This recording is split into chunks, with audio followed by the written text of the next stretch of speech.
Welcome back to Broncos Beat. Alexis Perry here alongside James Palmer, Cecil, Lammey, and Andrew Mason. Guys, this offseason is arguably the most important offseason for this Denver Broncos team in recent memory, given just how many question marks there are regarding so many big-name players at critical positions, from Justin Simmons to Von Miller, Shelby Harris, and even Drew Lock. You guys, how will this new hire impact the futures of these players?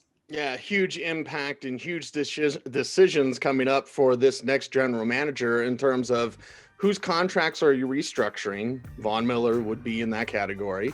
Who are you giving perhaps the highest paid contract at your position to? That would be Justin Simmons. And you go on down the list. You have all of these decisions impacting guys that you had no part in drafting, but players that are very good, players that still have something left in the tank, and players that are just entering their prime. So this is a huge setup, perhaps the most important offseason. Seems like we say that every year, James, Every year. But the most important offseason in Broncos history. Well, yeah, this one ranks up there. Oh, this is up there, Cecil. You're right. And it's because of those unknowns. You have the face of the franchise for the last decade, whether he is going to remain here or not. You have Justin Simmons, the core, like you mentioned, of this defense. And then the one name you didn't mention, Cecil, too, is Courtland Sutton, who a lot of people on that coaching staff believe is the best player on this team. His contract is up after this season, so that's something you have to start thinking about as well at the wide receiver spot. But to me, the number one thing is, what is your vision for the quarterback spot? They have been floundering on the type of quarterback they want, trying to figure out what they want.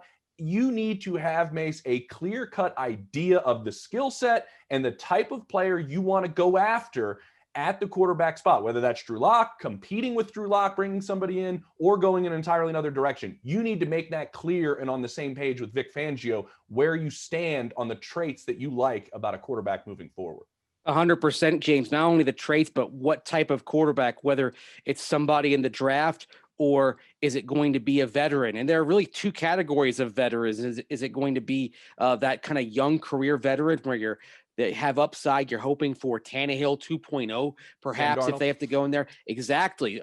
Or, if the Raiders don't have room under the cap to keep Marcus Mariota, is that somebody you look to bring in? And then you've got the other category, the 30-something veterans, the guys who can step in and, come out of the bullpen like a Ryan Fitzpatrick or a Tyrod Taylor, for example, guys like that. So what type of quarterback, like what stage of their career are they? Do you want the younger guy or do you want the veteran? That's in play. The other thing that looms over this, I alluded to the Raiders and Mariota and their cap situation. You're going into an offseason that is unlike any other that's been faced in the modern NFL, because with revenues down across the league, hardly anyone able to come to games.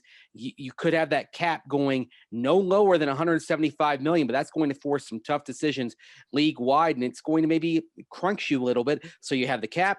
You also have cash affected by the fact that you couldn't have many fans at the games this year. So all that takes place in a very challenging backdrop for any general manager going into their first year.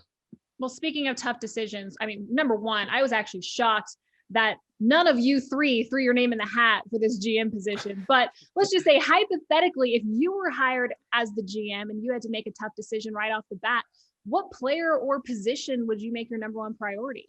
I'm going to jump in on the quarterback conversation because I'm going to do my best to get Matthew Stafford in town. And if you want to save Drew Lock, you sit Drew Lock. And what do? You get a guy that will just be the clear-cut starter. I understand that competition makes people better. I want to see the best of Drew Lock. I want to see either someone push him in Andy Dalton, or I want to see someone that he can sit behind and learn from, like a Matthew Stafford. So it's always about the quarterback. This team, we've mentioned it all show long, all season long. They have talent. Yeah. Put them together, get the right quarterback, and you can compete. You can be back in this expanded playoff, which is so exciting, except for the Steelers. It's so exciting this last week. You can be there with the right decisions and the right QB. Yeah, and quarterback is really where everything is. And I started this whole quarterback conversation, so probably I'm the one that really knew the most about the quarterback spot. I'm joking.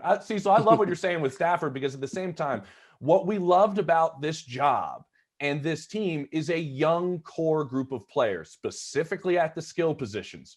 Well, when you have a veteran that is getting them the football, I think that would make all of those young players that much better. I just got done covering a game where there were supposed to be two very old quarterbacks in Tom Brady and Alex Smith, but ended up being the, Taylor Heineke show. But Alex Smith specifically, everything that he has seen, what he has done for a young group of skill players, speaking to everybody in Washington, Mace, was every time they come off the field, I'm seeing this, you run this route, Logan Thomas, a little bit slower. I'm seeing this, you change this out a little bit. That did a world of difference for a lot of guys that had their best football seasons of their career at a young age around an Alex Smith. So a veteran quarterback with this young group is something to think about, and that's something I would definitely think about as well. I think it's a great point, James. And you touch on Andy Dalton as well. And even though the Cowboys did not get to the playoffs, they got better at the end, and you could see Dalton, kind of keeping them afloat. So he's somebody you think about. But the GM has to think, about next year, not just this year. Because, for example,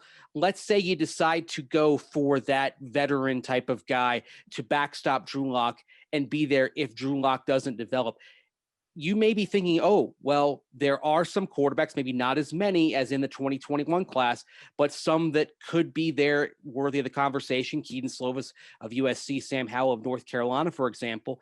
And if that is in play, then the GM going into the draft may be looking at the 9th position and saying, yeah, trade up is a possibility, but all these teams behind me need quarterbacks.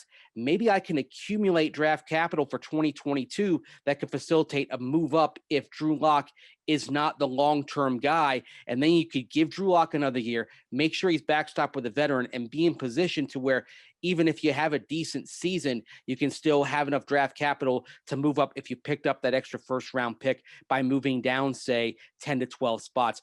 There's all these things in play in the quarterback right now. It's very complicated. Well, sadly, that's all the time we have for Broncos Beat today and for the remainder of the month. We will be taking a little hiatus over the next couple of weeks, but we'll return February 1st. We'll see you then, Broncos country.